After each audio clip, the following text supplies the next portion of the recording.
দাদা, শুনেছিস? মাসি বলছিল এখানে রাতের দিকে পিঠে বাহক নিশি নামে কিছু বের হয়। হে হে, এইসব গল্প শুনে তুই ভয় পাস কেন? এইসব নিশি টিসি বলে কিছু নেই।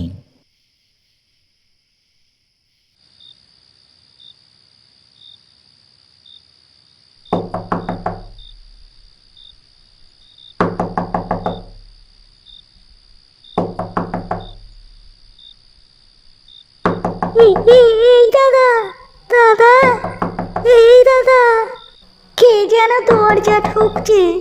দরজার বাইরে মনে হয় কেউ দাঁড়িয়ে আছে। তুই ভয় পাস না, দাঁড়া দেখছি।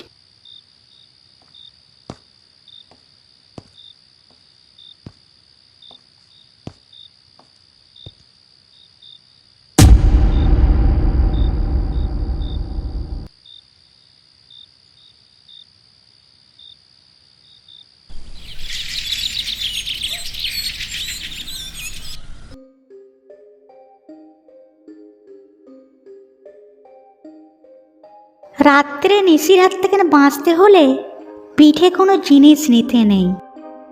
তার গায়ে হাত দিলে সে সবাইকে নিয়ে যায়। তাহলে কাল রাতে ওটা কি ছিল? তোমরা সাবধান থেকো, রাত্রেবেলা ঘরের বাইরে যেও না।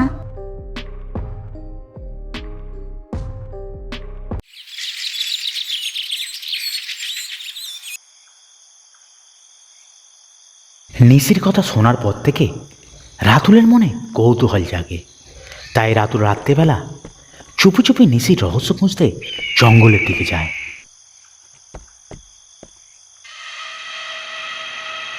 জঙ্গলে পৌঁছাবার পর রাতুল দেখতে পায় জঙ্গলের ভিতর দিয়ে কে যেন পিঠে কিছু নিয়ে যাচ্ছে। রাতুল তার পিছু করতে থাকে।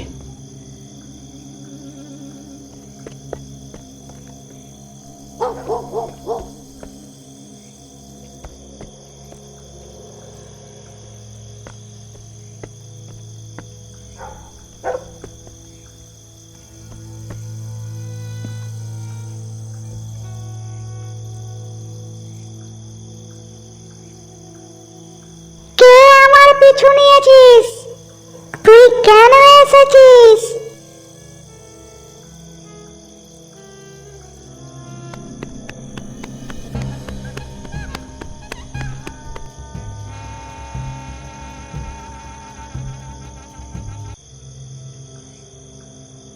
পালিয়ে তুই বাঁচবি ভাবছিস?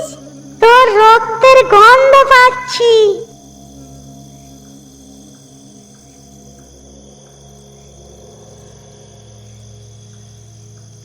এত সাহস কোথায় পেলি ছোকরা, যে নিশির পিছু নিয়েছিস?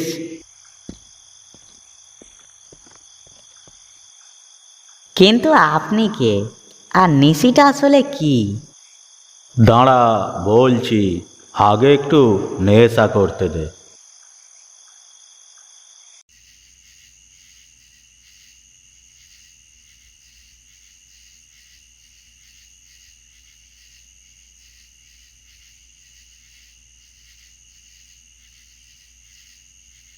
নেশি এই গ্রামের অভিশাপ। মৃত আত্মাদের মধ্যে যারা জীবিতদের পিছু নেয় তাদের পিঠে চড়ে নিয়ে যায় পাতালের পথে। একবার নিশির ছায়ায় পড়লে ফিরে আসা কঠিন। তাহলে আমি আর কি বাঁচবো না?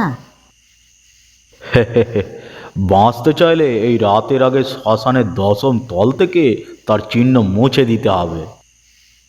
ওই বৃদ্ধালোকের কথা শুনে রাতুল খুব ভয় পেয়ে যায়।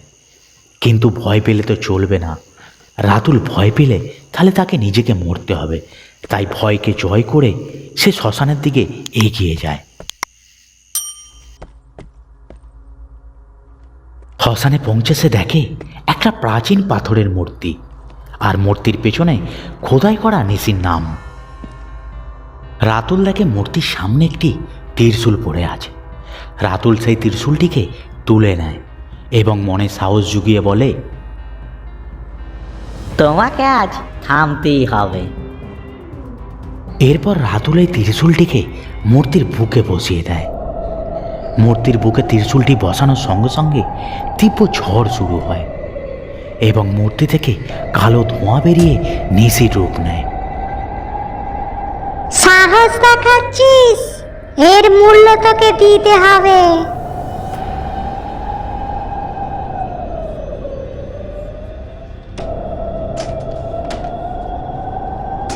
ওং নিশি সিংহায় বিদ্যাহে পদ্মকালয় ধীমহি তল্ল সিংহ প্রচোদয়ে। ত্রিশূলটি নিশির হৃদয়ে বসানো না পর্যন্ত লড়াই থামিও না। ওং নিশি সিংহায় বিদ্যাহে পদ্মকালয় ধীমহি তল্ল সিংহ প্রচোদয়ে।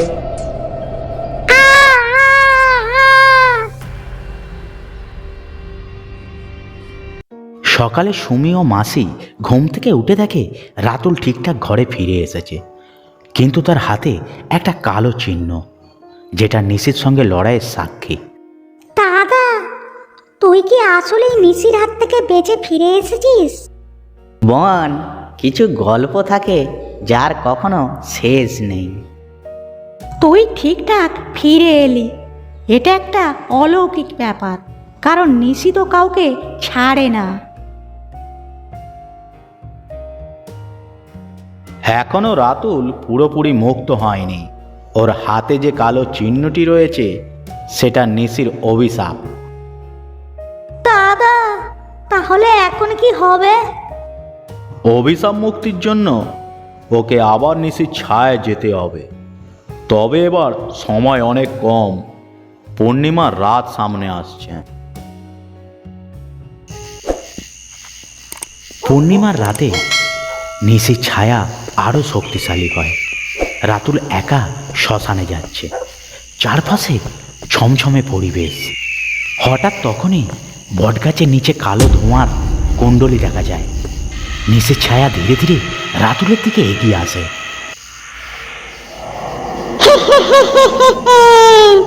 তুই আবার এসেছিস, এবার আর রক্ষা পাবি না আমার হাত থেকে। আমি এসেছি অভিশাপ ভাঙতে, যাতে তুই আর কখনো কারো কোনো ক্ষতি না করতে পারিস।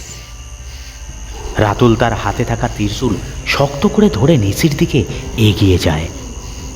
ওং নিশি সিংহায় বিদ্যাহে পদ্মকালয় ধীমহি তল্ল সিংহ প্রচোদয়ে। ওং নিশি সিংহায় বিদ্যাহে পদ্মকালয় ধীমহি তল্ল সিংহ প্রচোদয়ে। নিশি শেষ হয়েছে, তার সাথে অভিশাপও শেষ হয়েছে। এবার থেকে গ্রামে শান্তি ফিরে আসবে।